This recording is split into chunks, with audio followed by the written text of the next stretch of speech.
Marston, I've been hearing about your plans. Have you, Miss McFarland? Yes, from Lee Johnson, to settle here and build a life for yourself. I'm afraid those aren't my plans. See, I already have a life.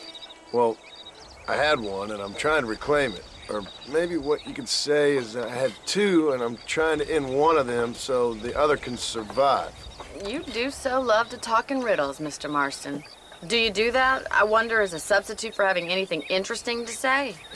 Probably, Miss McFarland. Oh, call me Bonnie, you fool. Call me Bonnie.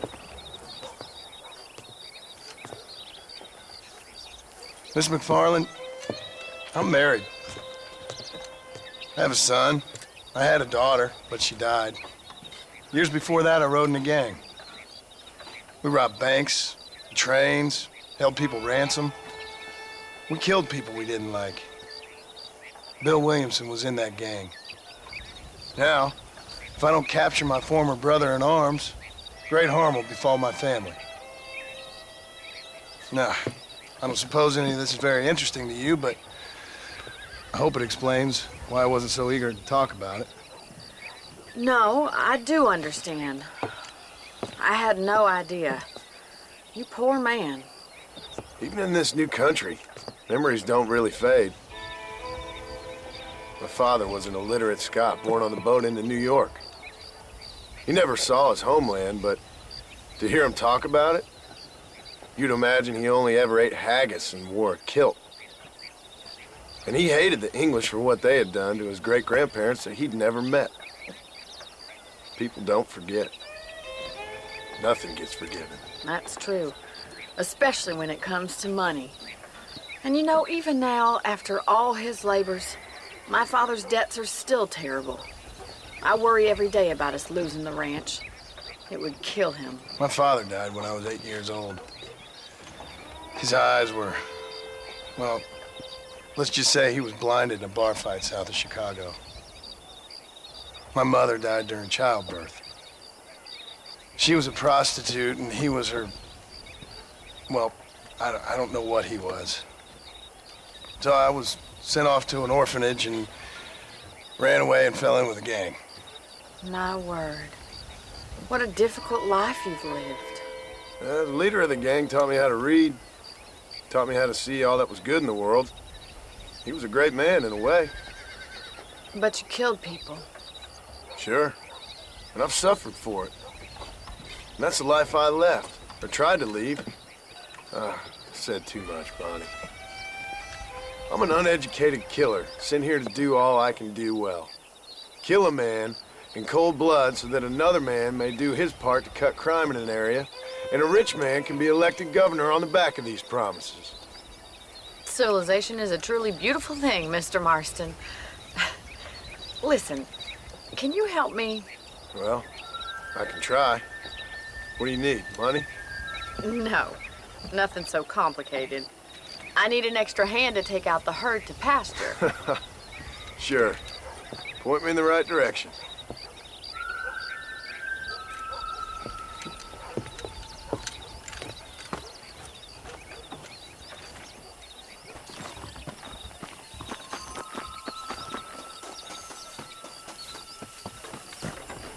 Right. Are you ready to learn how to herd some cows?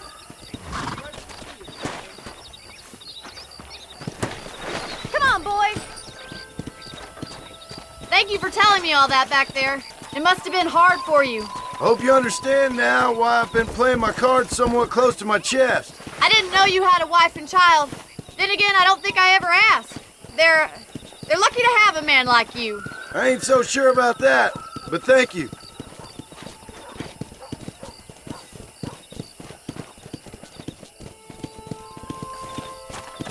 How are you, Miss McFarland? Easy now. Let's go.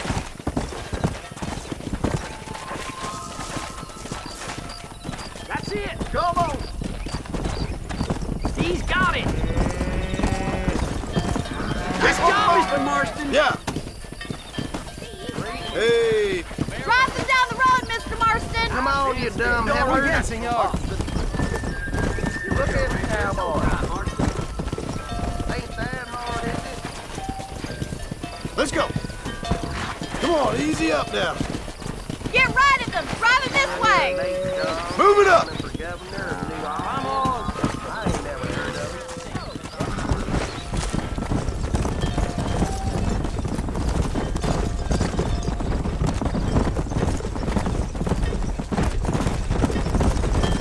Slow down.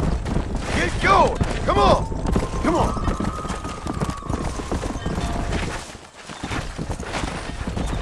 No stopping. Let's go.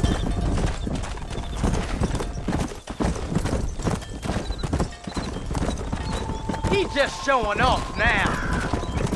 Keep going, Mr. All right, Marston. let's move this large herd out to the far pasture. Yeah.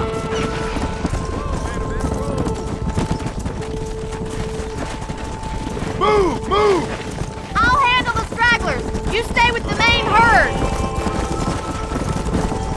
Keep sweeping behind them. That way they'll stay together. Come on. Easy. Nail it down. Love this.